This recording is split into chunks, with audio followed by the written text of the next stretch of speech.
Dahil lumabas na yung pagong Madoy, kailangan nandun tayo para makatulong tayo sa mga kakampi natin. Saludoan kita. Hay! Kaso kay hindi pa man ako level 4 pala, tapos yung kalingkong si isang mata nakalagpag level 4 na. Ano yun? Level 4 siya pero humiga siya. Napakahina naman yung kapangyarihan niya pagka ganun. Uy Harley, tigilan mo na yung blong mananap dyan. Dito na tayo. Tumabang ka na dito. Gader the turtle. Nga naarakas blong mananap. Ay naku po Harley, ang sarap mong dukulin. Pagader-gader ka pang nalalaman. Muntikan, patuloy akong nadaot sa ginagawa mo. Buti na lang talaga may kumapit pang kapiranggot in taon mga doy. Swerte pa talaga. Kabalik na ko lahat-lahat mga doy. Ay, hindi pa rin nakuha talaga yung unang pagong na yan. Kaya nagkagulo na naman kami dito. Kung sino talagang makakuha dyan sa pagong na yan, yan ang tinatawag na lucky swerte.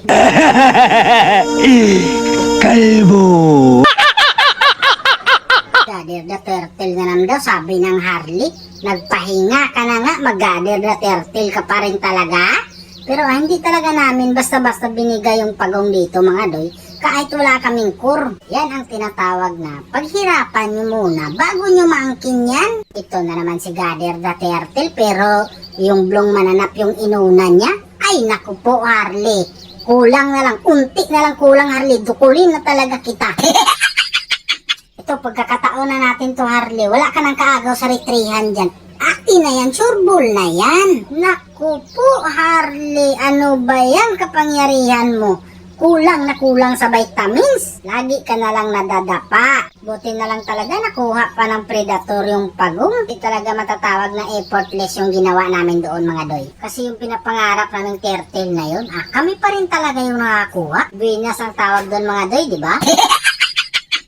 Pag ito tumama, alam nyo na mga doy anong mangyayari dyan. O, di ba? Tama kayo sa akala nyo. Tara Harley, tap tayo, ubusin natin yung mga nandun. Pagkakataon mo na to Harley para makabawi. Huwag kang pabaya sa kalihukan mo. Uy, hala ka Harley!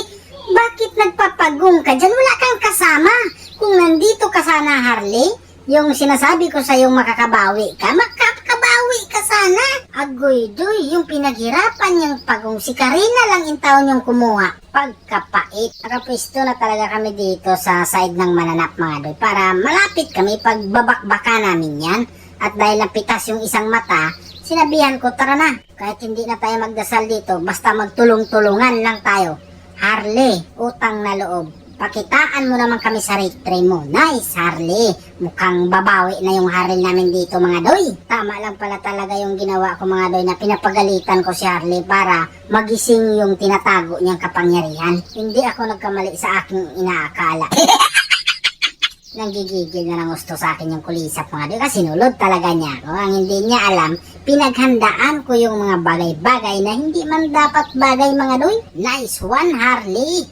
Dapat kang magpapasalamat sa akin, Harley. Kung hindi dahil sa akin, hindi ang magigising yung tunay mong kapangyarihan eh. Kaya dapat ka talagang magpapasalamat sa akin. May utang na loob ka sa akin.